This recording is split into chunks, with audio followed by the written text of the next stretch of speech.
Agriculture course best ಅಂತ ತಂದೆಯವರು ನಿರ್ಧಾರ ಮಾಡಿ ಅವನ್ನ BSc ಅಗ್ರಿಕಲ್ಚರ್ ಹಾರ್ಟಿಕಲ್ಚರ್ ಹೀಗೆ ಕಲ್ಸ್ಕೊಂಡು ಕಲಿಸಿದ್ರು. ಅದನ್ನ ಪೂರೈಸಿದ ನಂತರ ವಾಪಸ್ಸು ಊರಿಗೆ ಬಂದು ಮತ್ತೆ ಕೃಷಿ. ಈ ಸಂದರ್ಭದಲ್ಲಿ ಅವರಿಗೆ ಜೆಸಿ ಮೂವ್ಮೆಂಟ್, ಜೆಸಿ ಸಂಘಟನೆಯ ಒಂದು ಪರಿಚಯ ಆಯಿತು. ಬಹುಶಃ ಅವರು ಕಾಲೇಜಲ್ಲಿ ಇರುವಾಗಲೇ ಪರಿಚಯ ಆಗಿತ್ತು. ಅದು ನನಗೆ ಅದರ ಬಗ್ಗೆ ಸ್ಪಷ್ಟ ಗೊತ್ತಾ ಇಲ್ಲ. ಜೆಸಿ ಸಂಘಟನೆಯಲ್ಲಿ ಅವರಿಗೆ ಆಕರ್ಷಣೆ ಆಯಿತು. ಜೆಸಿ ಸಂಘಟನೆಯಲ್ಲಿ ಅವರು ಸೇರಿಕೊಂಡ್ರು. ಅದರಲ್ಲಿ ಒಂದು ಅತೀವಾದಂತಹ ಒಂದು ಆಕರ್ಷಣೆ ಇತ್ತು ಅವರಿಗೆ. ಅಲ್ಲಿ ನಾಯಕತ್ವ ಗುಣವನ್ನ ಬೆಳೆಸಿರ್ತಕ್ಕಂಥ ಪೂರಕ ವಾತಾವರಣ ಅವರಿಗೆ ಸಿಕ್ಕಿತು ಅಂತ ಹೇಳಿದ್ರೆ ಬಹಳ ಖುಷಿ ಆಗ್ತದೆ. ಮತ್ತೆ ಅವರು ಊರಿನ ಸಾಮಾಜಿಕವಾಗಿ ಏನು ಒಂದು ನಾಯಕತ್ವ ಗುಣವನ್ನ ಬೆಳೆಸಿ ಅದನ್ನ ನಾಡಿಗೆ ಕೊಟ್ಟಿದ್ದಾರೆ ಅವರು. ಅದಕ್ಕೆ ಜೆಸಿ ಸಂಸ್ಥೆ ಕೊಡುಗೆ ಬಹಳ ದೊಡ್ಡದು ಅಂತ ಹೇಳಿ ನಾನು ಬಹಳ ಇಷ್ಟಪಡ್ತೇನೆ. ಜೆಸಿ ಸಂಸ್ಥೆಯಲ್ಲಿ ಅವರು ಪದಾಧಿಕಾರಿಯಾದರು. ಮತ್ತೆ ಸ್ಟೇಟ್ ಲೆವೆಲ್ಗೆ ಬೇರೆ ಬೇರೆ ಹೋದರು. ಪ್ರತಿ ಹಂತದಲ್ಲಿ ಕೂಡ ತನ್ನ ನಾಯಕತ್ವ ಗುಣವನ್ನ ಪ್ರತಿಬಿಂಬಿಸ 4 ಜನರಿಗೆ ಬೇಕಾದ ವ್ಯಕ್ತಿ ಆಗ. ಇದಕ್ಕೆ ಆಗಷ್ಟೇ ಕಾಲೇಜಲ್ಲಿ ಬಂದದ್ದು. ಇನ್ನು ಬಹುಶಃ ವಿವಾಹ ಕೂಡ ಆಗಿರಲಿಲ್ಲ ಅವರು. ಆ ಸಂದರ್ಭದಲ್ಲಿ ನಮ್ಮ ಎಂತವರು ಮಗ 4 ಜನರಿಗೆ ಬೇಕಾದ ಕೆಲಸ ಜೆಸಿ ಸಂಸ್ಥೆ ಖಂಡಿತ ಖಾಲಿ ಕೋಣೆಗಳನ್ನು ಅಲ್ಲ, ಒಳ್ಳೆದಾಗಿ ಅಂತೇಳಿ ಪೂರ್ಣ ಪ್ರಮಾಣದ ಒಂದು ಪ್ರೋತ್ಸಾಹವನ್ನು ನೀಡುತ್ತಿದೆ. ಅವರು ರಾಜ್ಯಾದ್ಯಂತ ಸಂಚಾರ ಮಾಡಿದ್ದಲ್ಲಿ ಒಂದು 10 ಜನ ಮನೆಗೆ ಬರುವುದು, ಇವರು ಹೋಗುವುದು, ಸಂಪರ್ಕ ಮಾಡುವುದು, ಇದೆಲ್ಲ ಚಟುವಟಿಕೆಗಳಿಗೆ ನನ್ನ ಹೆತ್ತವರು ಪೂರ್ತಿ ಸಹಕಾರ ನೀಡಿದರು. ಅದು ಕೂಡ ಅವರಿಗೆ ಒಂದು ಪ್ರೇರೇಪಣೆ ಶಕ್ತಿಯಾಗಿ ಬೆಳೆದಿರ್ತಕ್ಕಂಥ. ಜೊತೆಯಾಗಿ ನಮ್ಮ ತಂದೆಯ ಒಂದು ಆಶಯವಿತ್ತು, ಅವರ ಬೆಂಬಲವಿತ್ತು. ನಾವು ಬರೀ ಕೃಷಿ ಮಾಡಿದ್ರೆ ಸಾಕು, ಕೈಗಾರಿಕೆಯಲ್ಲಿ ಕೂಡ ನಮ್ಮನ್ನು ನಾವು ತೊಡಗಿಸಿಕೊಳ್ಬೇಕು. ಯಾವುದೇ ಒಂದು ಕೃಷಿಯಾದರೂ ಕೂಡ ಒಂದೇ ಕೃಷಿಯನ್ನು ಅವಲಂಬಿಸಿದಾಗ ಅಂತ ಹೇಳುವಂಥದ್ದು ಅವರ ತತ್ವ. ಪರ್ಯಾಯವಾಗಿ ಇರಬೇಕು ಅಂತ ಹೇಳಿ, ಅದೇ ತರ ಬರೀ ಕೃಷಿ ಮಾಡಿದಾಗ ನಮಗೆ ಉದ್ಯಮ ಕೂಡ ಬೇಕು ಅಂತ ಹೇಳಿ ಅವರೊಂದು ಬ್ಯಾಟರಿ ತಯಾರು ಮಾಡುವಂತಹ ಒಂದು ಘಟಕವನ್ನು ಕೂಡ ಪುತ್ತೂರಿನಲ್ಲಿ ಪ್ರಾರಂಭ ಮಾಡಿದ್ರು. ಇದಕ್ಕೆಲ್ಲ ಬೆನ್ನೆಲುಬಾಗಿ ನಿಂತದ್ದು ನಮ್ಮ ಹೆತ್ತವರು ಕೂಡೂರು ಕೃಷ್ಣ ಭಟ್ ದಿವಂಗತರು ಹಾಗೂ ನಮ್ಮೊಂದಿಗೆ ಇರುವಂತ ಕೂಡೂರು ಕಮಲಮ್ಮನವರು. ಈ ಹಿರಿಯರ ಪ್ರೋತ್ಸಾಹ ಆಶೀರ್ವಾದದಿಂದ ಅವರು ಸಾಮಾಜಿಕವಾಗಿ ಜೆಸಿ ಸಂಸ್ಥೆ ಮೂಲಕ ಪ್ರಾರಂಭ ಮಾಡಿದ್ರು. ಮತ್ತೆ ಕ್ರಮೇಣ ತಂದೆ ನೀನು ಸಹಕಾರ ಕ್ಷೇತ್ರಕ್ಕೂ ಕೂಡ ನೀನು ಮಾಡಬೇಕು, ನಿನ್ನಲ್ಲಿ 4 ಜನರನ್ನ ಮಾತಾಡಿಸಿ ಸಂಘಟನೆ ಮಾಡುವಂತ ಶಕ್ತಿ ಇದೆ ಅಂತ ಗೊಳಿಸ್ಕೊಂಡು ನೀನು ಸಹಕಾರಿ ರಂಗಕ್ಕೆ ಬರಬೇಕು ಅಂತೇಳಿ ಕ್ಯಾಂಪ್ಕೋದ ನಿರ್ದೇಶಕರಾಗಿ ಮಾಡಲಿಕ್ಕೆ ಕೂಡ ತಂದೆ ದೊಡ್ಡ ಪಾತ್ರವನ್ನು ವಹಿಸಿದ್ರು. ನಿರ್ದೇಶಕರಾಗಿರುವಾಗ ನಿಮಗೆಲ್ಲ ಗೊತ್ತಿದೆ, ಅವರು ಕ್ಯಾಂಪ್ಕೋ ಚಾಕ್ಲೇಟ್ ಫ್ಯಾಕ್ಟ್ರಿ ವಾರ್ಣ ಸುಬ್ರಾಯ ಭಟ್ರು ಏನು ಸ್ಥಾಪನೆ ಮಾಡಿದರು. ಅದು ಒಂದು ಹಂತದಲ್ಲಿ ಸ್ವಲ್ಪ ನಷ್ಟದಲ್ಲೇ ಇತ್ತು. ಬೋರ್ಡಲ್ಲಿರುವ ಬಹುತೇಕ ನಿರ್ದೇಶಕರು ಅದನ್ನು ಮುಚ್ಚುವ, ಅದರಿಂದಾಗಿ ನಮ್ಮ ಅಡಿಕೆ ವ್ಯಾಪಾರಕ್ಕೆ ತೊಂದರೆ ಆಗ್ತಾ ಇದೆ, ನಾವು ಅದನ್ನು ಸೇಲ್ ಮಾಡುವ ಅಂತ ಹೇಳುವಂಥ ಒಂದು ಅಭಿಪ್ರಾಯಕ್ಕೆ ಬಂದಾಗ ಇವರು ಏಕಮೇವ ಇಲ್ಲ, ಅದು ಯಾವುದೋ ಒಂದು ಒಳ್ಳೆಯ ಉದ್ದೇಶಕ್ಕೆ ಅದು ಸ್ಥಾಪನೆ ಆಗಿದೆ, ನಾವು ಅದನ್ನು ಕಳ್ಕೊಳ್ಳೋದು ಬುದ್ಧಿವಂತಿಕೆ ಅಲ್ವೇ ಅಲ್ಲ ಅಂಥೇಳಿ ಭಾಳ ಅದನ್ನು ವಿಷಯವನ್ನು ಭಾಳ ಗಟ್ಟಿಯಾಗಿ ನಿಂತು ಕ್ಯಾಂಪ್ಕೋ ಚಾಕ್ಲೇಟ್ ಫ್ಯಾಕ್ಟ್ರಿಯನ್ನು ನಾವು ಮಾರುವುದನ್ನು ಅದನ್ನು ಎದುರಿಸಿ ನಿಲ್ಲಿಸಿದವರು ಬಹುಶಃ ಮುಖ್ಯಸ್ಥರಲ್ಲಿ ನನ್ನ ಅಣ್ಣ ಭಾಳ ಮುಖ್ಯ ಪಾತ್ರ ವಹಿಸಿದ್ದಾರೆ ಅಂತ ಹೇಳಿಕ್ಕೆ ಹೆಮ್ಮೆ ಆಗ್ತದೆ ನನಗೆ. ಆ ಒಂದು ಕಷ್ಟ ಕಾಲಘಟ್ಟದಲ್ಲಿ ಅದೊಂದು ಪಾಸಿಂಗ್ ಸ್ಟೇಜ್ ಆಗಿತ್ತು. ಅದನ್ನು ಮೀರಿ ಒಂದು ಸಲ ನಾವು ಹೋದರೆ ಮತ್ತೆ ಸರಿಯಾಗ್ತದೆ ಅಂತ ಹೇಳುವಂಥ ಒಂದು ಭರವಸೆಯನ್ನು ಇತರ ನಿರ್ದೇಶಕರುಗಳಲ್ಲಿ ಹೇಳಿ ಅದನ್ನು ನಿಲ್ಲಿಸಿ ಇವತ್ತು ನಿಮಗೆ ಅದೆಲ್ಲ ಗೊತ್ತಿದೆ. ಇವತ್ತು ಕ್ಯಾಂಪ್ಕೋ ಚಾಕ್ಲೇಟ್ ಫ್ಯಾಕ್ಟ್ರಿ ಎಷ್ಟು ಉತ್ತುಂಗ ಸ್ಥಾನಕ್ಕೆ ಎತ್ತಿದೆ, ಇಡೀ ಕ್ಯಾಂಪ್ಕೋ ಸಂಸ್ಥೆ ಯಾವ ರೀತಿ ಇದೆ ಅಂತ ಹೇಳುವಂಥದ್ದು ನಮಗೆಲ್ಲ ಗೊತ್ತೇ ಇದೆ. ಹಾಗೆ ಸಹಕಾರಿ ರಂಗಕ್ಕೂ ಬಂದರು. ಆಮೇಲೆ ವಿಟ್ಲಕ್ಕೆ ಒಂದು ಇಂಗ್ಲೀಷ್ ಮೀಡಿಯಂ ಶಾಲೆ ಆಗಬೇಕು, ಅಂತ ಹೇಳುವ ಸಂದರ್ಭದಲ್ಲಿ ಅವರದ್ದೇ ಒಂದು ಕನಸು ಅದು.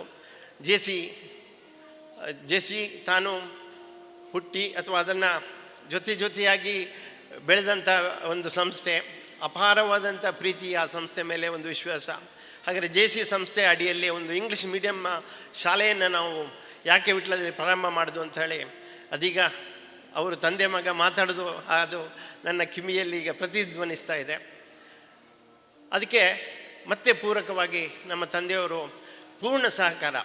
ಆವಾಗ ಬಹುಶಃ ಆ ಜಾಗವನ್ನು, ಈಗೇನು ಜೆಸಿ ಶಾಲೆ ಜಾಗ ಇದೆ ಅದನ್ನು ಖರೀದಿ ಮಾಡಲಿಕ್ಕೆ ಬೇಕಾಗುವಂಥ ಮೂಲಧನವನ್ನು ಕೂಡ ಮನೆಯಿಂದ ತಂದೆಯವರು ಕೊಟ್ಟು ಪ್ರೋತ್ಸಾಹ ಮಾಡಿ ಅದು ಇವತ್ತು ಯಾವ ಮಟ್ಟದಲ್ಲಿ ಬೆಳೆದಿದೆ, 100% ರಿಸಲ್ಟು.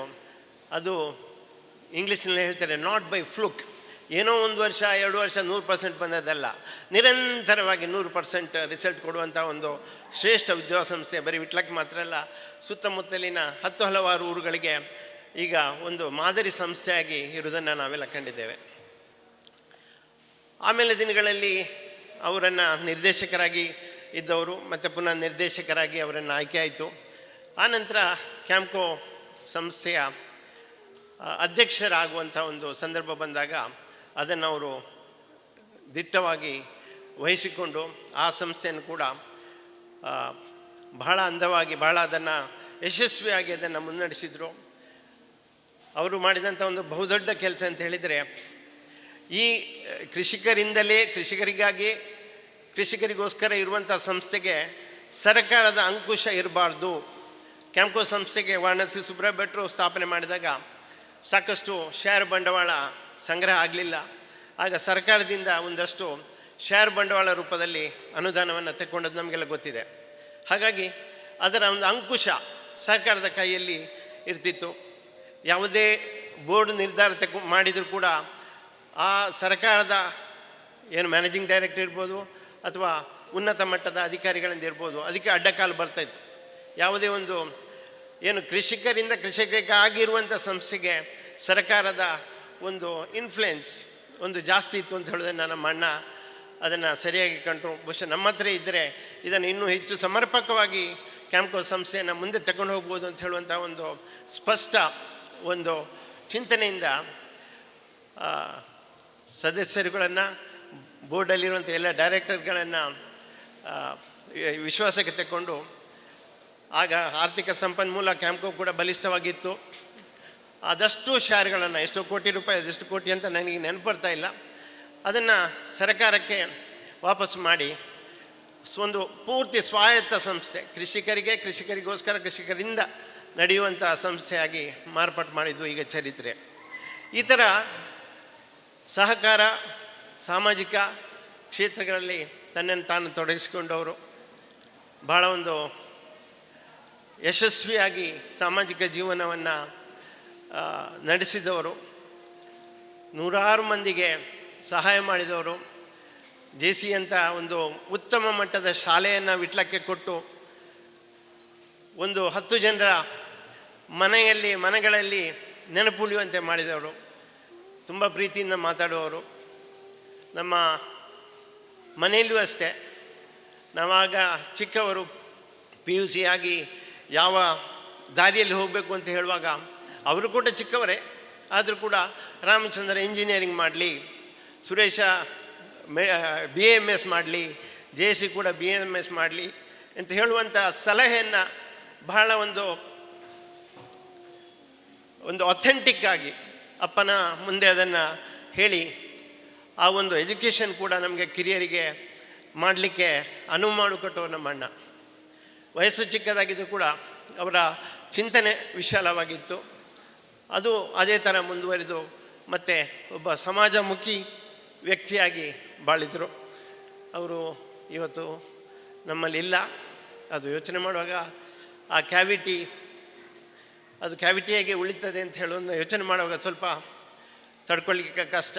ನನಗೆ ಮಾತ್ರ ಅಲ್ಲ, ನಮ್ಮ ಮನೆಯವರಿಗೆ ಮಾತ್ರ ಅಲ್ಲ, ನಾನು ಹಲವಾರು ನಮ್ಮ ಸಮಾಜದ ಬಂಧುಗಳಲ್ಲಿ ಮಾತಾಡುವಾಗ ಕಣ್ಣಲ್ಲಿ ನೀರು ಬರೋದನ್ನು ನಾನು ನೋಡಿದ್ದೇನೆ. ಹೀಗೆ ಹೆಚ್ಚೇನು ಹೇಳಲಿಕ್ಕೆ ಬಯಸುವುದಿಲ್ಲ. ವಿಶ್ವೇಶ್ವರಣ್ಣ ಕೂಡ ಮಾತಾಡಲಿಕ್ಕಿದ್ದಾರೆ. ಇವತ್ತಿನ ಈ ಒಂದು ಶ್ರದ್ಧಾಂಜಲಿ ಕಾರ್ಯಕ್ರಮಕ್ಕೆ ಬಂದಂಥ ನಿಮಗೆಲ್ಲ ಮತ್ತೊಮ್ಮೆ ಕೃತಜ್ಞತೆಗಳನ್ನು ಹೇಳ್ತಾ, ಒಬ್ಬ ಸಮಾಜದಲ್ಲಿ ಯಶಸ್ವಿಯಾಗಿ ಬಾಳಬೇಕಾದ್ರೆ ಸಮಾಜದ ಪಾತ್ರ ಕೂಡ ಭಾಳ ದೊಡ್ಡದು. ಈಗ ದೇವಸ್ಥಾನದ ಅಭಿವೃದ್ಧಿ ಕೆಲಸ ಇರ್ಬೋದು, ಶಾಲೆಯನ್ನು ದೊಡ್ಡ ಮಾಡುವ ಕೆಲಸ ಇರ್ಬೋದು, ಯಾವುದಿದ್ರೂ ಕೂಡ ಅವರೊಟ್ಟಿಗೆ ಅವರು ಮುಂದಾಳು, ಖಂಡಿತ ಹೌದು, ಅವರೊಬ್ಬರ ನೇತಾರ. ಅವರೊಟ್ಟಿಗೆ ಸಮಾಜದ ಅಷ್ಟು ಜನ ಕೈ ಜೋಡಿಸಿದ್ದೀರಿ. ಕೈ ಜೋಡಿಸಿ ಅವರ ಏನೊಂದು ಕನಸಿತ್ತು ಆ ಕನಸನ್ನು ನನಸುಗೊಳಿಸುವಲ್ಲಿ ಸಮಾಜ, ನೀವು, ವಿಟ್ಲದ ನಮ್ಮ ಎಲ್ಲ ಸ್ನೇಹಿತ ವರ್ಗ, ನಮ್ಮ ಹಿರಿಯರು ಅವರಿಗೆ ಸಹಕಾರ ಮಾಡಿದ್ದೀರಿ. ಅವರು ಇವತ್ತಿಲ್ಲ. ಅವರ ಪರವಾಗಿ ನಾನು ತುಂಬ ಹೃದಯದ ಕೃತಜ್ಞತೆಗಳನ್ನು, ಧನ್ಯವಾದಗಳನ್ನು ಹೇಳ್ತೇನೆ. ಅವರೊಬ್ಬರು ಉತ್ತಮ ಯಶಸ್ವಿ ಒಂದು ಪಬ್ಲಿಕ್ ಫಿಗರ್ ಆಗಬೇಕಾದ್ರೆ ಸಮಾಜದ ಬಹುದೊಡ್ಡ ಕೊಡುಗೆ ಇದೆ. ಅವರನ್ನು ಸ್ವೀಕರಿಸಿ ಅವರನ್ನು ಬೆಳೆಸಿದ್ದೀರಿ. ಅವರಿಂದಾಗಿ ನಮ್ಮ ಮನೆಗೆ ದೊಡ್ಡ ಹೆಸರು ಬಂದಿದೆ. ನಾವೆಲ್ಲ ಹೆಮ್ಮೆ ಪಡುವಂಥ ವ್ಯಕ್ತಿಯಾಗಿ ಅವರು ಹೊರಹೊಮ್ಮಿದ್ದಾರೆ. ಇವತ್ತು ನಮ್ಮ ನಗಲಿದ್ದಾರೆ. ಅವರ ನೆನಪು ಯಾವತ್ತೂ ನಮ್ಮ ಸ್ಮೃತಿ ಪಟಲಗಳಲ್ಲಿ ಇರ್ತದೆ. ಅವರು ಏನು ಈ ಸಂಸ್ಥೆಗಳಲ್ಲಿ ಪ್ರಾರಂಭ ಮಾಡಿದಂಥ ಒಳ್ಳೆಯ ಕೆಲಸಗಳಿದೆ, ಅದು ಇನ್ನೂ ಕೂಡ ಮುಂದುವರಿಲಿ. ಸಮಾಜಕ್ಕೆ ಇನ್ನೂ ಅವರ ಹಾಕಿಕೊಟ್ಟ ಮೇಲ್ಪಂಕ್ತಿಯಿಂದ ಅದು ಮುಂದುವರೆದು ಸಮಾಜಕ್ಕೆ ಇನ್ನೂ ಒಳ್ಳೆಯದಾಗಲಿ ಅಂತ ಹೇಳ್ತಾ ನನ್ನ 2 ಮಾತುಗಳನ್ನ ಮುಗಿಸ್ತೇನೆ. ನಮಸ್ಕಾರ. ಆಲೋಚನೆಗಳಿಂದ ನಾವು ದೊಡ್ಡವರಾಗ್ತೇವೋ ಅಲ್ಲ, ದೊಡ್ಡವರಾದವರೆಲ್ಲ ದೊಡ್ಡ ಆಲೋಚನೆಗಳನ್ನು ಮಾಡ್ತಾರೋ, ಇದು ಎರಡೂ ಕೂಡ ಕೋಡೂರು ಸರ್ ಅವರಲ್ಲಿ ಇತ್ತು. ದೊಡ್ಡವರು ಹೌದು, ದೊಡ್ಡ ದೊಡ್ಡ ಆಲೋಚನೆಗಳನ್ನು ಮಾಡಿದವರು ಹೌದು, ಮತ್ತು ಅದನ್ನು ಸಾಧಿಸಿದವರು ಹೌದು. ಒಬ್ಬ ಸಹೋದರನಾಗಿ, ಮನೆಯ ಒಳಗಿನವನಾಗಿ ಶ್ರೀಯುತ ರಾಮಚಂದ್ರ ಭಟ್ ಅವರು ಕೋಡೂರು ಸರ್ ಅವರ ಬಗೆಗಿನ ಅನೇಕ ವಿಷಯಗಳನ್ನು ನಮ್ಮ ಮುಂದೆ ತೆರೆದಿಟ್ಟಿದ್ದಾರೆ.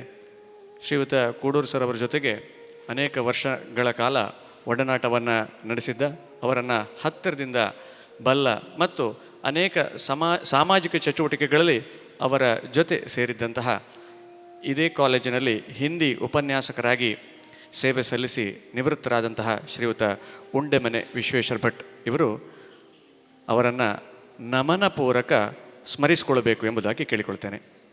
ಹರೇ ರಾಮ, ಶ್ರೀ ಗುರುಭ್ಯೋ ನಮಃ. ಜೈ ಪಂಚಲಿಂಗೇಶ್ವರ. ಶ್ರೀಯುತ LN ಕೋಡೂರು, ನನ್ನ ಪಾಲಿಗೆ ರಮೇಶ್ ಅಣ್ಣ, ಅವರ ಬಗ್ಗೆ 2 ಶಬ್ದ ಬರಿಬೇಕಿದ್ರೆ ನನಗೆ 8 ದಿವಸಗಳು ಹಿಡಿದಿದ್ದು. ಅಂದರೆ ಇಡೀ ಮನಸ್ಸೇ ಬ್ಲಾಕ್ ಆಗಿತ್ತು. ದುಃಖವೂ ಅಲ್ಲ, ಅದು ಏನು ಅಂತ ಗೊತ್ತಿಲ್ಲ, ಆಘಾತ ಅಲ್ಲ. ಯಾಕಂದರೆ ಮನುಷ್ಯ ಹುಟ್ಟಿದ ಮೇಲೆ ನಾವು ಹೋಗಲೇಬೇಕು. ಧನ್ಯ ಜೀವ, ಧನ್ಯ ಬಾಳು, ಅಂತಹ ಒಂದು ಬದುಕನ್ನು ಬದುಕಿದ ಶ್ರೀಯುತ LN ಕೋಡೂರು ಬಗ್ಗೆ ನನಗೆ 2-3 ವಾಕ್ಯಗಳು ನೆನಪಾಗ್ತವೆ. ಒಂದು, ಶರಣರ ಜೀವನ ಮರಣದಲ್ಲಿ ಕಾಣು. ಇನ್ನೊಂದು, ಅಳಿಯಿತು ಕಾಯ ಉಳಿಯಿತು ಕಾಯಕ. ನಿನ್ನೆ ನಮ್ಮ ಈ ವಿಟ್ಲೆ ಸೀಮೆಯ ಹಿರಿಯ ವಿದ್ವಾನೊಬ್ಬರು ಒಂದು ಮಾತು ಹೇಳಿದರು. ಇಡೀ LN ಕೋಡೂರರ ಬದುಕಿನ ಬಗ್ಗೆ ಆ ಒಂದು ವಾಕ್ಯ. ಅವರು ಹುಟ್ಟಿದ್ದೇ JCSಗಾಗಿ, ಜೀರ್ಣೋದ್ಧಾರಕ್ಕಾಗಿ ಅಂತ. ಅಂದರೆ ಅವರ ಇಡೀ ಬದುಕನ್ನು ಅವರು ಕಟ್ಟಿಕೊಟ್ಟ ಬಗೆ ಅದು. ಆಗ ನನಗೆ ಹೌದೆನಿಸಿತು, ಈ JCS ಎನ್ನುವುದು ಅವರ ಬದುಕಿನಲ್ಲಿ ಅವರ ಪಾಲಿಗೆ ಅದು ಜೀವಜಲ. ಅವರ ಎಳೆಯಿಂದ ಹಿಡಿದು ಮೊನ್ನೆಯವರೆಗೂ ಕೂಡ ನಾಡಿನಾದ್ಯಂತ ದೇಶದ ತನಕ ಅವರು ಬೆಳೆದಿದ್ದರೆ ಅದಕ್ಕೆ ಕಾರಣ JCS.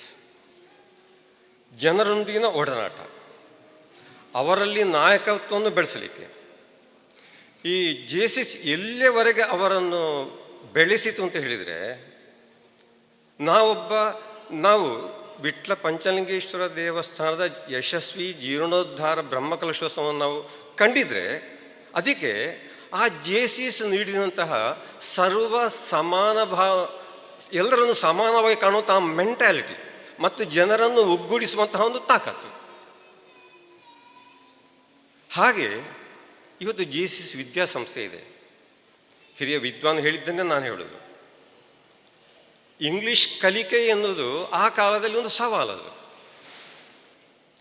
ಈಗ ಇಂಗ್ಲಿಷ್ ಕಲಿಕೆ ಅಂತ ಹೇಳಿದರೆ ಅದು ಎಲ್ಲರಿಗೊಂದು ಕ್ರೇಜ್ ಅದು.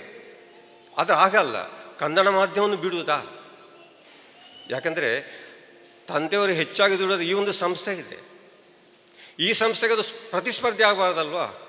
ಈ ಎಲ್ಲ ಎಚ್ಚರದಲ್ಲಿ ಅವರು ಕಟ್ಟಿ ಬೆಳೆಸಿದ ರೀತಿ ಇದೆಯಲ್ಲ, ಅದು ಅನನ್ಯ. ರಾಮಚಂದ್ರನ್ ಒಂದು ಮಾತು ಹೇಳಿದರು ಈ ನಾಯಕತ್ವದ ಬಗ್ಗೆ. ಇವತ್ತು ವಿಟ್ಲದಂತಹ ಈ ಒಂದು ಪುಟ್ಟ ಊರಿನಲ್ಲಿ ಹಲವು ಮಂದಿ ನಾಯಕರುಗಳು ಉದಿಸಿ ಬೆಳೆದಿದ್ದರೆ ಅದಕ್ಕೆ ಕಾರಣ ನಮ್ಮ ಈ ಜೇಸಿಸ್ ಕೂಡ ಹೌದು. ಸಾಮಾನ್ಯವಾಗಿ ಒಬ್ಬ ನಾಯಕ ಅವ ಏನು ಮಾಡ್ತಾನೆ ಅಂತ ಹೇಳಿದರೆ, ತಾನು ನಾಯಕನಾಗ್ತಾನೆ, ತನ್ನ ನಂತರ ತನ್ನ ಏನೊಂದು ಧ್ಯೇಯ ಧೋರಣೆಗಳಿರ್ತವೆ, ನಾವು ಏನೊಂದು ಆಸೆ ಆಕಾಂಕ್ಷೆಗಳು ಇಟ್ಟುಕೊಳ್ತೇವೆ, ಅವುಗಳನ್ನು ಮುಂದುವರಿಸಲಿಕ್ಕೆ ಬೆಳೆಸಲಿಕ್ಕೆ ನಾಯಕರನ್ನು ಸೃಷ್ಟಿಸ್ತಾನೆ. ಎಲ್.ಎನ್. ಕುಡೂರವರ ಬದುಕಿ ಈ ನಾಯಕತ್ವವನ್ನು ಸೃಷ್ಟಿಸುವುದಾಗಿದೆ. ತಾನು ಮಾತ್ರ ನಾಯಕನಾಗಿದ್ದಲ್ಲ, ಎಷ್ಟೋ ಮಂದಿ ನಾಯಕರುಗಳನ್ನು ಅವರು ಸೃಷ್ಟಿಸಿದರು. ಆದ ಕಾರಣ ಇಂದು ಜೇಸಿಸ್ ಸಂಸ್ಥೆ ಮುಂದುವರಿದು ವಿಟ್ಲದಲ್ಲಿ ಸಮಸ್ಯೆ ಅಲ್ಲ, ಅದರೊಂದಿಗೆ ಇತರ ಸಾಮಾಜಿಕ ಸಂಘ ಸಂಸ್ಥೆಗಳು ಹುಟ್ಟಿಕೊಂಡವು. ಎರಡನೇದು, ಶರಣರ ಜೀವನ ಮರಣದಲ್ಲಿ ಕಾಣುವಂಥ. ರಾಮಚಂದ್ರನ ಹೇಳಿದ ಹಾಗೆ ಅವರ ಮನೆಗೆ ನಾವು ಹೋದಾಗಲೇ ಅನ್ನಿಸಿತದೆ. ಇವತ್ತು ಅವರ ಬದುಕು ಅಂತ ಹೇಳಿದರೆ ರಮೇಶಣ್ಣನ ಹಾಗೆ ನಾವು ಬದುಕಬೇಕು ಅಂತ. ಹಿರಿಯಣ್ಣನಾಗಿ ಬದುಕುವುದೆಂದರೆ ಅದು ಸಾಮಾನ್ಯ ಸಂಗತಿ ಅಲ್ಲ. ಅದರಲ್ಲೂ ಕೂಡೂರಿನಂತಹ ಸಮಾಜಮುಖಿ ಕುಟುಂಬದಲ್ಲಿ ಹಿರಿಯಣ್ಣನಾಗಿ ಬದುಕಿದ್ದುಕೊಂಡು ಆ ಮನೆತನದ ಎಲ್ಲ ರೀತಿ ರಿವಾಜುಗಳನ್ನು ಉಳಿಸಿಕೊಂಡು ಮತ್ತೆ ಸಮಾಜಮುಖವಾಗಿ ಬೆಳೆಯುವುದು ಅಂತ ಹೇಳಿದರೆ ಅದು ಬಹುದೊಡ್ಡ ಸವಾಲದು. ಯಾಕಂದರೆ ದಿವಂಗತ ಕೂಡೂರು ಕೃಷ್ಣ ಭಟ್ಟರು ಬೆಳೆದ ಬಗೆ ಹಾಗೆ, ವಿಟ್ಲವನ್ನು ಅವರು ಬೆಳೆಸಿದ ಬಗೆ ಹಾಗೆ. ಆ ಹೆಜ್ಜೆಯಲ್ಲಿ ಹಿರಿಯಣ್ಣ ಹೋಗುವುದು ಅಂತ ಹೇಳಿದರೆ ಅದು ಕೂಡ ಅವರ ಪ್ರಾಯ ಆಗಿತ್ತದು. ಆದರೂ ಮನೆತನವನ್ನು ಉಳಿಸಿಕೊಂಡು ತಂದೆಯ ಹಾದಿಯಲ್ಲಿ ನಡೆದುಕೊಂಡು ಇನ್ನೂ ಒಂದು ಹೆಜ್ಜೆ ಹೇಳಬೇಕಿದ್ರೆ ಮೀರಿ ಬೆಳೆದರು. ಅದಕ್ಕೆ ಆ ಮನೆತನ, ಆ ಮನೆ ಮಂದಿ ಎರೆದಂತಹ ಒಂದು ಪ್ರೋತ್ಸಾಹ ಉಂಟಲ್ಲ, ಪ್ರೋತ್ಸಾಹದ ನೀರಿದೆಯಲ್ಲ, ಅದು ನಿಜವಾಗಿಯೂ ಕೂಡ ನಮನೀಯ. ಇವತ್ತು ಹೇಳಿ ಕೇಳಿ ಸ್ಮೃತಿ ನಮನ. ಎಲ್.ಎನ್. ಕುಡೂರನ್ನು ಗ್ರಹಿಸುವಾಗ ಖುಷಿ ಆಗ್ತದೆ. ಅವರನ್ನು ಸ್ಮರಿಸುವಾಗ ಯಾವತ್ತೂ ನನ್ನ ತುಟಿಯಲ್ಲಿ ನಗು ಅರಳುತ್ತದೆ. ಯಾಕೆಂತ ಹೇಳಿದರೆ ಅವರ ಎಂಪ್ಲಾಯರ್ ಎಂದೂ ತನ್ನ ಕೈ ಕೆಳಗಿನವರನ್ನು ಎಂಪ್ಲಾಯ್ ಆಗಿ ಕಾಣಲೇ ಇಲ್ಲ. ಅವರು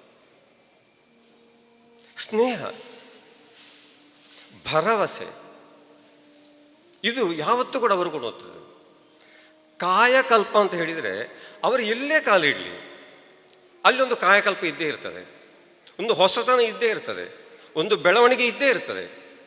ಸಂಸ್ಥೆ ಮಾತ್ರ ಅಲ್ಲ, ಸಂಸ್ಥೆಯಲ್ಲಿರುವ ಮಂದಿ ಕೂಡ.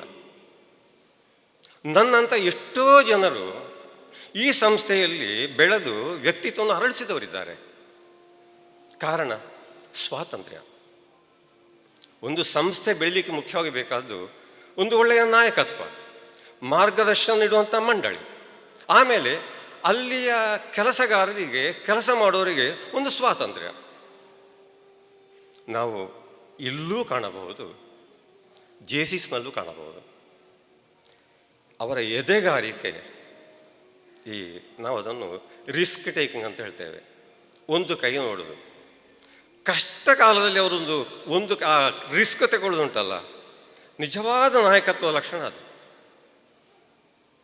ನಾನು ಸಿರಿಯಕ್ಕನ ಹತ್ರ ಎಷ್ಟೋ ಸಲ ಕೇಳಿದ್ದುಂಟು, ರಮೇಶ್ ಅಣ್ಣಂಗೆ ಸಿಕ್ಸ್ತ್ ಸೆನ್ಸ್ ಇದೆಯಾ ಅಂತ. ನನಗೆ ರಿಟೈರ್ ಆದ ಮೇಲೆ ಅದು ಗೊತ್ತಾದದ್ದು. ಅವರು ನಾವು ಏನಾದ್ರು ಒಂದು ಕೇಳಿದ್ದಕ್ಕೆ ಸಮರ್ಪಕ ಉತ್ತರ ಬರಲಿ ಅಂತ ಹೇಳಿದರೆ ಅದು ಬೇಡ ಅಂತ ಲೆಕ್ಕ. ಹಾಗಂತ ಬೇಡ ಅಂತ ಹೇಳಿಕೆ ಬೇಜಾರಾಗ್ತದೆ, ಇವನಿಗೆ ಎಲ್ಲಿಯಾದ್ರು ನೋವಾದರೆ ಅಂತ. ಒಬ್ಬ ಸಮಾಜಮುಖಿ ವ್ಯಕ್ತಿಯಾಗಿ, ಅಧ್ಯಾತ್ಮ ಜೀವಿಯಾಗಿ, ಪುರಾತನ ನವೀನ ಇದರ ಕುಂಡಿಯಾಗಿ ತಾನು ಬೆಳೆದದ್ದು ಮಾತ್ರವಲ್ಲದೆ ತನ್ನ ಕುಟುಂಬವನ್ನು ಸಮಾಜಕ್ಕೆ ಕಾಣಿಸಿದ್ದಲ್ಲದೆ ತಾನು ಯಾವ ಸಂಸ್ಥೆಯಲ್ಲಿ ದುಡಿದಿದ್ದೇನೆ ಆ ಎಲ್ಲ ಸಂಸ್ಥೆಗಳನ್ನು ಕೂಡ ಬೆಳೆಸಿ ಇವತ್ತು ನಮ್ಮಿಂದ ಮರೆಯಾದಂತಹ ಶ್ರೀಯುತ LN ಕೋಡೂರು ರಮೇಶಣ್ಣ ಅವರು ಕಾಯವಾಗಿಲ್ಲ, ಕಾಯಕದಲ್ಲಿ ಉಳಿದಿದ್ದಾರೆ. ಆ ಕಾಯಕವನ್ನು ಮುಂದುವರಿಸಿ ಬೆಳೆಸುವಂತಹ ಜವಾಬ್ದಾರಿ ನಮಗೆಲ್ಲರಿಗೂ ಇದೆ. ಈ ಸಂಸ್ಥೆ, ನಾನು ಕೆಲವೊಮ್ಮೆ ತಮಾಷೆಯಲ್ಲಿ ಹೇಳುವುದುಂಟು, JCS ಅವರ ಮಗಳು ಇದು ಅವರ ಸೊಸೆ ಅಂತ. ಈ ಸೊಸೆ ಸ್ವಲ್ಪ ಕಿರಿಕಿರಿ. ಹಾಗಲ್ಲ, ಅಂದರೆ ಒಂದು ಕನ್ನಡ ಮಾಧ್ಯಮ ಸಂಸ್ಥೆಯನ್ನು ಕಟ್ಟಿ ಬೆಳೆಸೋದು, ಅದು ಅನುದಾನಿತ ಸಂಸ್ಥೆ, ಅದು ಅಷ್ಟು ಸುಲಭ ಅಲ್ಲ. ಅದು ಅಷ್ಟೂ ಕಷ್ಟ. ಅದು ಆರ್ಥಿಕ ಒತ್ತಡ ಇರುವಾಗ, ಸರ್ಕಾರದ ಧನ ಸಹಾಯದ ವರ್ಷದಿಂದ ವರ್ಷಕ್ಕೆ ಕಡಿಮೆ ಆಗ್ತಾ ಇರುವಾಗ, ಇರುವಂಥ ಉದ್ಯೋಗಗಳನ್ನು ಉಳಿಸಿಕೊಳ್ಳೋದು, ವಿದ್ಯಾರ್ಥಿಗಳ ಸ್ಟ್ರೆಂತ್ ಸಂಖ್ಯೆಯನ್ನು ಉಳಿಸಿಕೊಳ್ಳೋದು, ಅದು ಅಷ್ಟು ಸಾಮಾನ್ಯ ಅಲ್ಲ. ಆದರೆ ಇಡೀ ವಿಟ್ಲ ಅವರೊಂದಿಗೆ ಜೊತೆಗೂಡಿದೆ.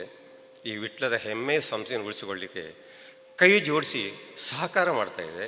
ಅದನ್ನು ನಾವು ಕೂಡ ಮುಂದುವರಿಸಬೇಕು. LN ಕೋಡೂರ ಕಾಯಕ ಅದುವೇ ನಮಗೆ ದಾರಿದೀಪವಾಗಲಿ. ಅವರು ಹೋದಂಥ ದಾರಿ ಅದುವೇ ನಮಗೆ ದಾರಿಯಾಗಲಿ. ಅವರು ಹೇಗೆ ಬೆಳೆದಿದ್ದಾರೋ ಆ ರೀತಿ ನಾವು ಕೂಡ ಇದನ್ನು ಇನ್ನಷ್ಟು ಒಳ್ಳೆಯ ಸಂಸ್ಥೆಯಾಗಿ ಬೆಳೆಸುವ ಹಾಗೆ ಹೇಳ್ತಾ ಹೆಚ್ಚು ಮಾತಾಡಲಿಕ್ಕೆ ಆಗ್ತಾ ಇಲ್ಲ. ಹೇಳಿ ಕೇಳಿ ಸ್ಮೃತಿ ನಮನ. ನಾನೊಂದು ಪುಟ್ಟ ಸಲಹೆ. ಕೋಡೂರು ಕೃಷ್ಣ ಭಟ್ರ ಹೆಸರಿನಲ್ಲಿ ನಾವೊಂದು ಸ್ಮರಣ ಸಂಚಿಕೆ ಮಾಡಿದ್ದೆವು. ಹಾಗೆ ಈ ಸ್ಮೃತಿ ನಮನ ಸಭೆಯಲ್ಲೇ ಮುಗಿಯದೆ LN ಕೋಡೂರು ಕೂಡ ಅಕ್ಷರದಲ್ಲಿ ಸ್ಮೃತಿಗೆ ಅರ್ಹರಾದವರು, ವಿಶಾಲ ವ್ಯಾಪ್ತಿಯ ಸೇವೆಯನ್ನು ಮಾಡಿದವರು. ಅವರ ಬಗ್ಗೆ ನಾವು ಒಂದು ಸ್ಮರಣ ಸಂಚಿಕೆಯನ್ನು ತರೋಣವೇ. ನಾನು ಬೆಳ್ತಂಗಡಿಯಲ್ಲಿರೋದು. ನನ್ನಿಂದ ಆಗುವ ಎಲ್ಲ ಕೆಲಸವನ್ನು ನಾನು ಮಾಡ್ತೇನೆ ಒಬ್ಬ ಕಾರ್ಯಕರ್ತನಾಗಿ. ಹಾಗೆ ನೋಡಿದರೆ ಅದರ ಮೊದಲ ಕಾರ್ಯಕರ್ತ ಬೇಕಾದರೆ ನಾನೇ ಇರ್ತೇನೆ. ಹಾಗೆ ಮಾಡಿ ಅವರ ಆ ಸೇವೆಯನ್ನು ಮುಂದೆ ಯಾರಾದರೂ ಒಬ್ಬರು ಮುಂದುವರಿಸೋದಿದ್ದರೆ ಒಂದು ಮಾರ್ಗದರ್ಶಿ ಸೂತ್ರವಾಗಿ ಇಟ್ಟುಕೊಂಡು ನಾವು ಆ ಒಂದು ಸ್ಮರಣ ಸಂಚಿಕೆಯನ್ನು ಮಾಡೋಣವೇ ಅಂತ. ಖಂಡಿತವಾಗಿ ಇದು ಒತ್ತಡಗಳಲ್ಲ, ನನ್ನ ಕೇವಲ ಸಲಹೆ ಅಷ್ಟೆ ಅಂತ ಹೇಳ್ತಾ, ಅಮ್ಮ ನೀವು ಧನ್ಯರು, ರಾಮಚಂದ್ರಣ್ಣ ನೀವು ಸೋದರ ಸೋದರಿಯರು ನೀವು ಧನ್ಯರು.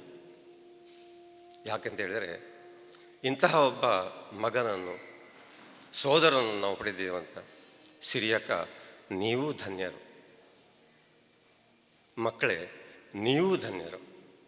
ಯಾಕಂತ ಹೇಳಿದರೆ ಇಂಥ ಒಬ್ಬ ಸಭಾಯಮುಖಿ ತಂದೆಯನ್ನು ಪಡೆಯುವುದು ಪರಮ ಭಾಗ್ಯ. ಅದು ಇಡೀ ವಿಟ್ಲದ ಜನತೆ ಕೊಂಡಾಡುವಂಥ ಈ ವ್ಯಕ್ತಿಯನ್ನು ಪಡೆದ ಅವರ ಒಬ್ಬ ಉದ್ಯೋಗಿ, ಸ್ನೇಹಿತ ಅಲ್ಲ, ತಮ್ಮ ಅಲ್ಲ, ಏನೂ ಅಲ್ಲ, ಅವರ ಒಡನಾಡಿ ನಾನು. ನನ್ನಂತಹ ನಾವು ಎಷ್ಟೋ ಮಂದಿ ಧನ್ಯರು. ಅಂತಹ ಒಂದು ಧನ್ಯತಾ ಭಾವದೊಂದಿಗೆ ನಿಮಗೆಲ್ಲರಿಗೂ ವಂದನೆಗಳು. ಹರೇ ರಾಮ. ನಮಸ್ಕಾರ. ನನ್ನ ಮಗ ಇವತ್ತು ನಮ್ಮ ಎದುರಿಗಿಲ್ಲ. ನಾನು ಅವನ ಅಮ್ಮ. ನೀ ಸಹಿಸುವಂಥ ದಿನ ಅಲ್ಲ ಇದು. ಆದರೆ ನನಗೆ ಯಾವುದೇ ಒಂದು ದುಃಖ ನೋಡಿರಲಿಲ್ಲ. ಇದೊಂದು ದೇವರು ನನ್ನ ತಲೆಯಲ್ಲಿ ಬರೆದಿದ್ದ, ಇಷ್ಟು ದುಃಖ ಅನುಭವಿಸು ನೀನು ಅಂತ. ಎಲ್ಲ ದೈವೇಚ್ಛೆ, ಏನು ಮಾಡಲಿಕ್ಕಾಗೋದಿಲ್ಲ, ಅನುಭವಿಸಲೇಬೇಕು. ಆದರೆ ನನ್ನ ಮಗ ಇದೇ ಲಕ್ಷ್ಮೀನಾರಾಯಣ ರಮೇಶ ಅಂತ ನಮ್ಮನ್ನು ಮನೆಯಲ್ಲಿ ಕರೀತಾ ಇದ್ದದ್ದು. ಅವನು ಈಗ ಹೋದ ಅಂದರೆ ಹೇಗೆ ಬಾಳಿದ ಎಷ್ಟು ದಿವಸ ಅನ್ನುವಂಥದ್ದು ಮುಖ್ಯ. ಎಷ್ಟು ವರ್ಷ ಬಾಳಿದ ಅಂತ ಹೇಳೋದ್ರಿಂದ ಹೇಗೆ ಬದುಕಿನಲ್ಲಿ ಹೇಗೆ ಬಾಳಿದ, ಇಷ್ಟೆಲ್ಲ ಜನರ ಗೌರವ ಪ್ರೀತಿ ಪಡ್ಕೊಂಡು ಇಷ್ಟೇ ದಿವಸ ಬಾಳಿದ. ಆದರೂ ನನ್ನ ಮಗನನ್ನು ಆದರೆ ಮಕ್ಕಳನ್ನು ಕೊಟ್ಟಿದ್ದಾರೆ ದೇವರು, ಎಲ್ಲ ಸೌಕರ್ಯ ಕೊಟ್ಟಿದ್ದಾರೆ. ಆದರೆ ಇನ್ನು ಮುಂದೆ ಅದೇ ರೀತಿ ನಡೆಸಿಕೊಂಡು ಹೋಗ್ತಾರೆ ಅಂತ ಹೇಳುವ ಭರವಸೆ, ಅದನ್ನೆಲ್ಲ ಇಟ್ಕೊಂಡು ನಾನು ಈ ಕೊರಗನ್ನು ಸಹಿಸಲೇಬೇಕು, ದೇವರು ಕೊಟ್ಟದ್ದನ್ನು ಶಿಕ್ಷೆ ಎಂತ ಮಾಡೋದು. ಆದರೆ ಅಂಥ ಮಗನನ್ನು ಪಡೆದಿದ್ದೇನೆ ಅಂತ ಹೇಳುವ ಧನ್ಯತಾ ಭಾವನೆ ನನಗಿದೆ. ಇಂಥ ಮಕ್ಕಳ ತಾಯಿಯಾಗಿ ಪಡ್ತಿದ್ದೇನೆ ನಾನು, ಅದೊಂದು ನನಗೆ ತುಂಬ ತೃಪ್ತಿ ಇದೆ. ಎಲ್ಲ ನಮ್ಮ ಈ ಕೂಡೂರು ಕುಟುಂಬದ ಮೇಲೆ ನಿಮ್ಮೆಲ್ಲರ ಇದೇ ರೀತಿಯ ಪ್ರೀತಿ ಗೌರವ ಯಾವತ್ತೂ ಹೀಗೆ ನಡ್ಕೊಂಡು ಬರಬೇಕು ಅಂತ ಒಂದೇ ನನ್ನ ಹಾರೈಕೆ ಆಶಯ. ಎಲ್ಲ ದೈವೇಚ್ಛೆ ಇದ್ದಾಗ ಆಗ್ತದೆ, ಎಲ್ಲ ಸುಖವನ್ನೇ ಬಯಸಬೇಕು. ಆಯಿತು, ನಾನು ಇಂಥ ಮಕ್ಕಳನ್ನು ಪಡೆದ ಅಮ್ಮ, ನಾನು ಧನ್ಯೆ ಧನ್ಯೆ ಧನ್ಯೆ. ಮಾತಾಡಲಿಕ್ಕೂ ಸಾಧ್ಯ ಇಲ್ಲ. ಆದ್ದರಿಂದ ಈಗ ಕೂಡೂರು ಎಲ್ಲ ಮನೆಯವರು ಕೇಳಿಕೊಂಡದ್ದಿಷ್ಟೇ, ಇವತ್ತಿನ ಕಾರ್ಯಕ್ರಮ ಇದು ಶ್ರದ್ಧಾಂಜಲಿಯ ಕಾರ್ಯಕ್ರಮ ಅಲ್ಲ, ಒಂದು ಪ್ರೇರಣೆಯನ್ನು ಪಡೆಯುವಂತಹ ಕಾರ್ಯಕ್ರಮ. ಬಂದವರು ಶ್ರೀಯುತ ಕೂಡೂರು ಸರ್ ಅವರ ಆಶಯಗಳನ್ನು ಕಾರ್ಯಗಳನ್ನು ನೆನಪಿಸಿಕೊಂಡು ಮುಂದೆ ನಮ್ಮ ಜೀವನದಲ್ಲಿ ನಾವು ಹೇಗೆ ಸಾಗಬೇಕು ಎಂಬುದಕ್ಕೆ ಒಂದು ದಾರಿದೀಪವಾಗುವ ಕಾರ್ಯಕ್ರಮ ಆಗಬೇಕು ಅಂತ ಬಯಸಿದ್ದಾರೆ. ಆದ್ದರಿಂದ ಇವತ್ತು ನಾವೆಲ್ಲ ಅವರ ಜೀವನದ ಗತಿವಿಧಿಗಳನ್ನು ಎಲ್ಲ ವಿಚಾರಗಳನ್ನು ನೆನಪಿಸಿಕೊಂಡಿದ್ದೇವೆ. ಇದು ನಮಗೆ ಮುಂದೆ ದಾರಿದೀಪವಾಗಲಿ ಎಂಬ ಅವರ ಆಶಯವನ್ನು ಮತ್ತೊಮ್ಮೆ ಸ್ಮರಿಸಿಕೊಳ್ತಾ, ಕೂಡೂರು ಮನೆಯವರು ಎಲ್ಲರೂ ಕೂಡ ಇಂದು ಆಗಮಿಸಿದಂತಹ ಎಲ್ಲ ಬಂಧುಗಳಿಗೆ, ಹಿತೈಷಿಗಳಿಗೆ, ಅಭಿಮಾನಿಗಳಿಗೆ ಸಹಭೋಜನದ ವ್ಯವಸ್ಥೆಯನ್ನು ಮಾಡಿದ್ದಾರೆ. ಇವತ್ತು ಈ ಕಾರ್ಯಕ್ರಮಕ್ಕೆ ಆಗಮಿಸಿದವರು ಹಿರಿಯ ಚೇತನಕ್ಕೆ ಪುಷ್ಪ ನಮನವನ್ನು ಸಲ್ಲಿಸಬೇಕು. ಅಕ್ಷಯ ಪುಂಡರೀಕಾಕ್ಷ ಪಿತೃಮೋಕ್ಷ ಪ್ರದೋ ಭವ. ಈ ಪುಷ್ಪಾಂಜಲಿ ಕಾರ್ಯಕ್ರಮವನ್ನು ಋಗ್ವೇದದ ಪುರುಷ ಸೂಕ್ತ ಮಂತ್ರ ಪಠಣದೊಂದಿಗೆ ನಡೆಸಿಕೊಡಲಾಗುತ್ತದೆ. ಹರಿ ಓಂ ಸಹಸ್ರಾಶೀರ್ಷಾ ಪುರುಷಃ ಸಹಸ್ರಾಕ್ಷ ಸಹಸ್ರಪಾತ್ ಸಭೂಮ್ಯೋ ವಿಶ್ವದೋಷಯೇ ವೇದಂ ಸರ್ವಂ ಯದ್ಭೂತಂ ಯಚ್ಚ ಭವ್ಯಂ ಉದಾದೇ ತ್ರಿಪಾದಸ್ಯಾಮೃತಂ ದಿವೇ ಅಧಿಪುರುಷಃ ಧಾತು ಅಧ್ಯಾತ್ಮಂ ಪರಿಹಿಷಿ ಪ್ರೌಢಂ ಪುರುಷಂ ಜಾತಮಗ್ರತಃ ಶಾಯತ್ಯಯೇ ತಸ್ಮಾತ್ ಯಜ್ಞಾತ್ ಸರ್ವಋತಜಾಯಂತ ಏವೇಯೋ ಭಯಾದಾತಃ ಕಾರೋ ಭಜಗ್ರೆ ತಸ್ಮಾತ್ ಮುಖಂ ಕಿಮಸ್ಯ ಗೋ ಆಹೂರೋಪಾದಾ ಉಚ್ಯೇತೆ ಕಾಮಾಸೇತ್ ಆಹೂರಾಜನ್ಯಕೃತಃ ಯಜ್ಞಮಾಯಜಂ ತದೇವಾಸ್ಥ ಏಹನಾಕಂ ಮಹೇಮಾ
That's my gadget. Let's go have some fun then.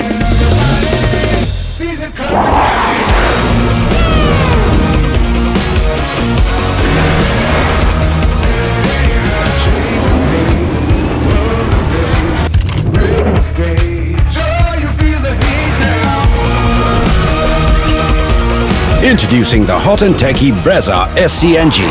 Cool new SCNG tech for a cool new generation. ಸುದ್ದಿ ಚಾನಲ್ ಕ್ಷಣ ಕ್ಷಣದ ಸುದ್ದಿಗಾಗಿ